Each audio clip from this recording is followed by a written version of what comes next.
नालंदा विश्वविद्यालय के नए कैंपस का शुभारंभ कर शिक्षा में भारत का पुराना गौरव वापस लाया गया है। वो दिन भी दूर नहीं जो भारत में निर्मित गगनयान में एक भारतीय नागरिक अंतरिक्ष में जाएगा। कुछ दिन पहले स्पेस डॉकिंग में सफलता ने भारत के अपने स्पेस स्टेशन का मार्ग और आसान कर दिया गया।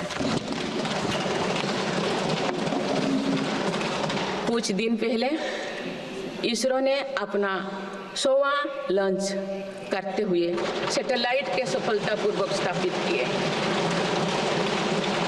मैं इस उपलब्धि के लिए भी इसरो को और सभी देशवासियों को बधाई देती हूँ। माननीय सदस्यगण, मेरी सरकार ने देश में विश्व स्तरीय स्पोर्ट्स वातावरण बनाने की दिशा में खेलो India scheme, target Olympic podium scheme यानी स्टॉप्स राष्ट्रीय स्पोर्ट्स यूनिवर्सिटी स्थापित करके देश को आगे कदम बढ़ाए। दिव्यांग के लिए ग्वालियर में विशेष खेल केंद्र खोला गया है। भारत की टीमों में चाहे ओलंपिक हो या फिर पैरालंपिक, हर जगह बेहतरीन प्रदर्शन किया गया है। हाल ही में विश्व शतरंज चैंपियनशिप में भी भारत ने अपना परचम लहराया। फिट इंडिया मूवमेंट चलाकर हम सशक्त युवा शक्ति का निर्माण कर रहे हैं।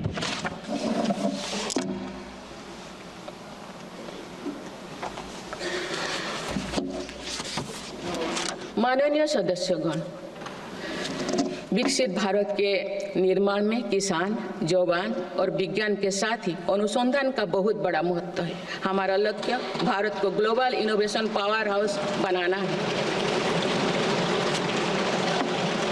देश के शिक्षण संस्थानों में अनुसंधान को बढ़ावा देने के लिए 50,000 करोड़ रुपया की लागत से अनुसंधान नेशनल रिसर्च फाउंडेशन स्थापित किया गया है।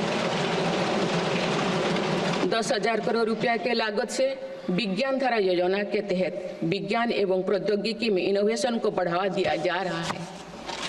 आर्टिफिशियल इंटेलिजेंस के क्षेत्र में भारत के योगदान को आगे बढ़ाते हुए इंडिया AI मिशन प्रारंभ किया गया है। राष्ट्रीय क्वांटम मिशन से भारत इस फ्रंटियर टेक्नोलॉजी में दुनिया के अग्रणी देशों की पंक्ति में स्थान बना सकेगा। मेरी सरकार देश में बायो मैन्युफैक्चरिंग को बढ़ावा देने के उद्देश्य से बायो ई-ट्री पॉलिसी लाई है। ये पॉलिसी भविष्य की औद्योगिक क्रांति का सूत्रधार होगा।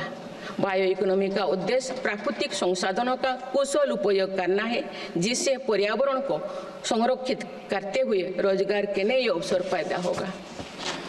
माननीय सदस्यगण, मेरी सरकार ने अर्थव्यवस्था को पॉलिसी पैरालिसिस जैसे परिस्थितियों से उबरने के लिए मजबूत इच्छा शक्ति के साथ काम किया है।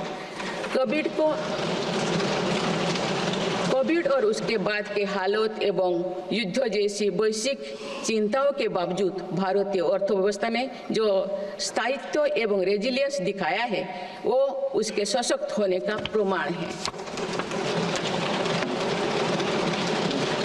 मेरी सरकार ने ईज ऑफ डूइंग बिजनेस को बढ़ावा देने के लिए कई महत्वपूर्ण कदम उठाए हैं।